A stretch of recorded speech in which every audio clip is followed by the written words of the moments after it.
करण अपने कमरे में लेटे लेटे बस यही सोच रहा था कि उसके साथ केशव इतनी बड़ी गद्दारी कैसे कर सकता है। उसे कुछ समझ नहीं आ रहा था कि केशव आखिर उसे मारना क्यों चाहता है। आज अगर बाबा टाइम पर नहीं आते तो शायद प्रताप औषधालय को जला ही देता। यही सब चीजें सोचकर उसका मन घबरा रहा था। लेकिन करण भी अब पहले वाला करण नहीं था। उसने अपनी मुट्ठी जोर से दबाई और मन में कहा कि केशव इस प्लान में कभी भी कामयाब नहीं होगा। वो मुझे कभी मार नहीं सकता।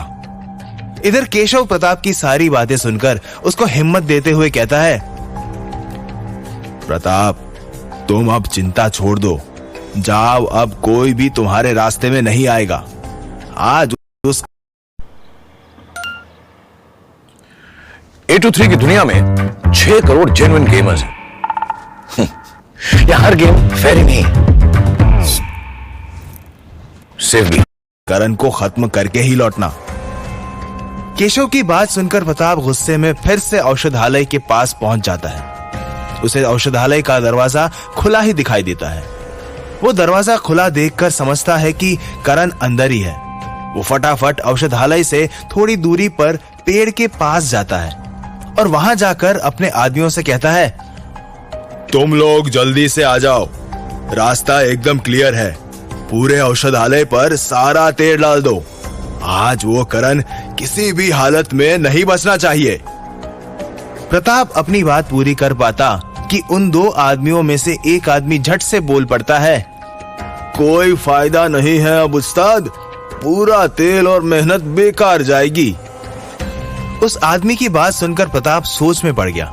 उसे कुछ समझ नहीं आया कि यह आदमी ऐसा क्यों बोल रहा है।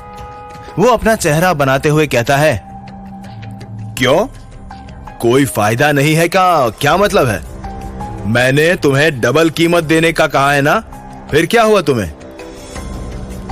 उस्ताद, आपने जिसे मारने के लिए इतना झमेला किया वो कब का बच के निकल गया।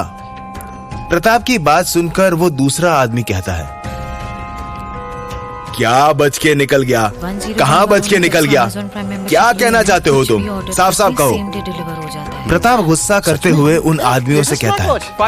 प्रताप को गुस्सा होते हुआ देखकर वो आदमी प्रताप से कहता है, उस्ताद, आप जब अंदर जा रहे थे और कुलपति जी ने आपको रोका और फिर आप उनके साथ अंदर चले, उसके जस्ट बाद ही वो करण भी अंदर चला गया और फिर दोबारा आया ही नहीं और कमरे का दरवाजा भी खुला छोड़ गया।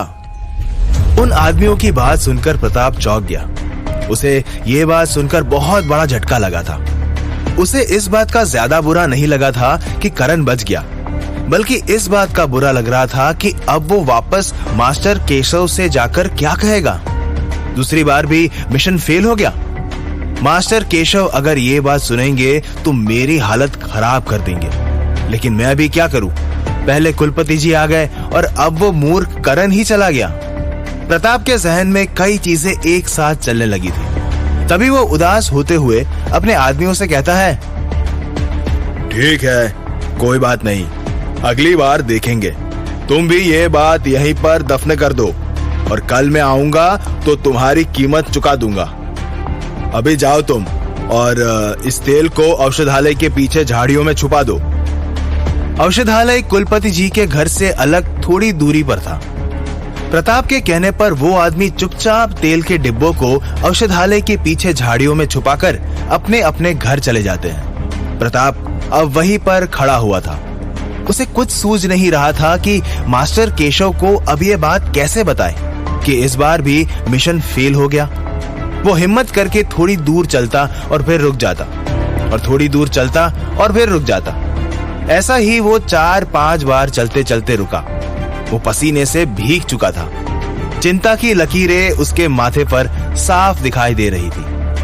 फिर वो हिम्मत करके एक लंबी सांस लेता है और वहां से मास्टर केशव के कमरे में जाने के लिए निकल गया।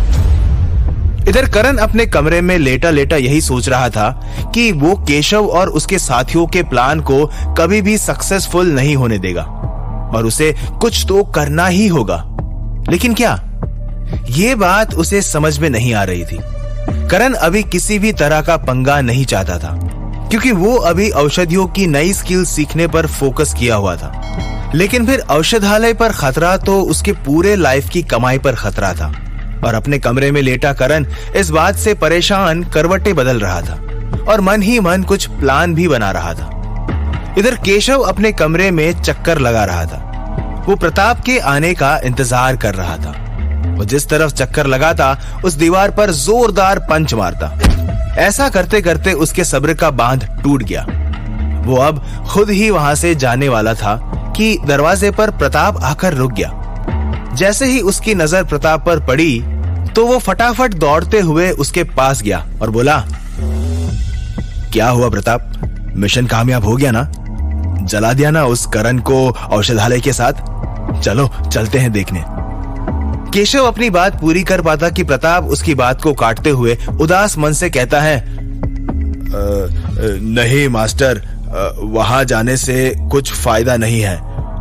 इस बार भी मिशन कामयाब नहीं हो सका। केशव प्रताप की यह बात सहन नहीं कर पाता है। वो गुस्से में आकर प्रताप की कॉलर पकड़ लेता है और उसे हिलाते हुए कहता है, क्यों इस बार भी काम पूरा नहीं हुआ? आखिर ऐसी क्या वजह रही कि तुम इस बार भी मिशन फेल करके लौट आए? इतने निकम्मे हो गए हो तुम कि इतना छोटा सा काम भी तुमसे नहीं हो रहा है? मास्टर केशव, मेरी बात सुनिए।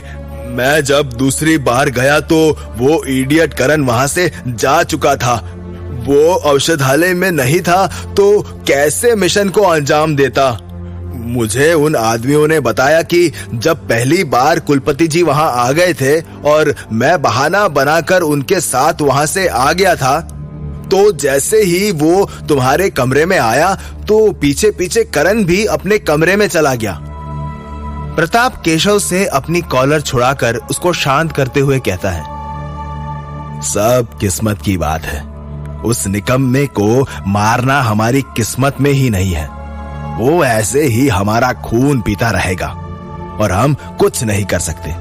केशव गुस्से में टेबल पर मुक्का मारते हुए कहता है, आप शांत हो जाइए मास्टर केशव। वो आज बच गया तो क्या हुआ, कल उसे हमारे हाथों मरना ही होगा। कल रात जब वो जाएगा तो जिंदा नहीं लौटेगा और कल तो कोई भी उसे नहीं बचा सकता।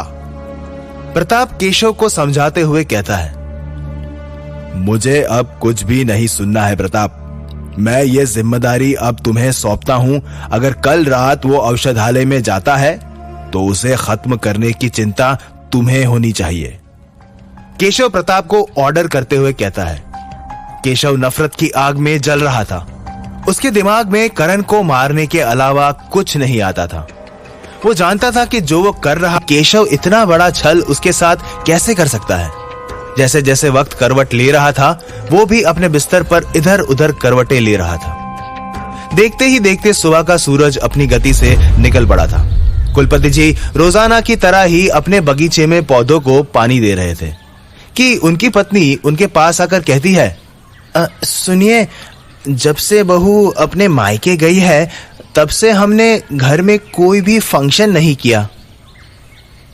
तुम कहना क्या चाहती हो? कौन से फंक्शन की बात कर रही हो? कुलपति जी अपनी पत्नी से कहते हैं, देखिए ना कोई त्योहार ढंग से मना है, ना ही संगीत, ना ही कोई धार्मिक आयोजन, कुछ भी नहीं हुआ है। क्यों ना हम इस बार की एकादशी पर कुछ धार्मिक आयोजन करें घर में? ठीक है, इस एकादशी को हवन करके पूरे नगर को भोजन का न्योता दे देते हैं। कुलपति जी अपनी पत्नी को इजाजत देते हुए कहते हैं। तभी केशव अपनी धुन में बगीचे के पास से गुजर ही रहा था कि उसे कुलपति जी आवाज लगाते हुए कहते हैं, केशव, जरा इधर आना, कुछ जरूरी काम है तुमसे। केशव कुलपति जी की आवाज सुनकर अचानक चौंक उठा। वो रुक गया और सोचने लगा कि अचानक ताऊ ने मुझे क्यों बुलाया। कहीं उन्हें करण को मारने के मिशन के बारे में कुछ पता तो नहीं चल गया। यही सोचते सोचते वो घबराते हुए कुलपति जी के पास आता है और हकलाते हुए कहता है, क्या हुआ ताऊ जी, कुछ काम है क्या मुझसे?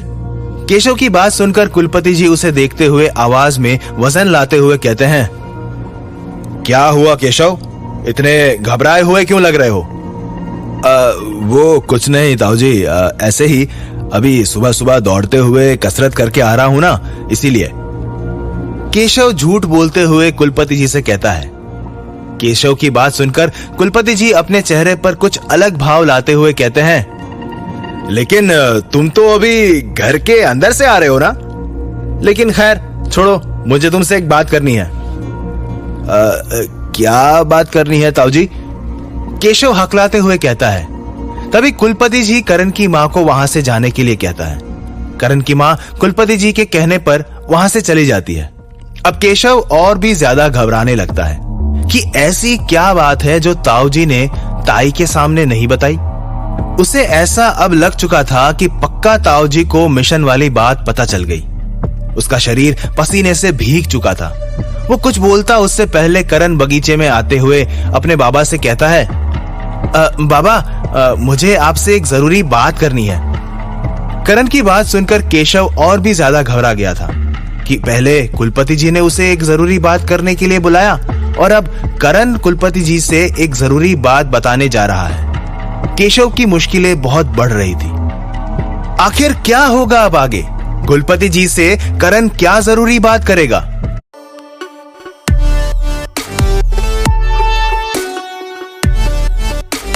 अगर हमारी ये वीडियो आपके लिए हेल्पफुल रही है तो हमारे चैनल को सब्सक्राइब कर लें और वीडियो को लाइक भी कर दें ताकि हमें इस जैसी और वीडियो बनाने के लिए मोटिवेशन मिल सके।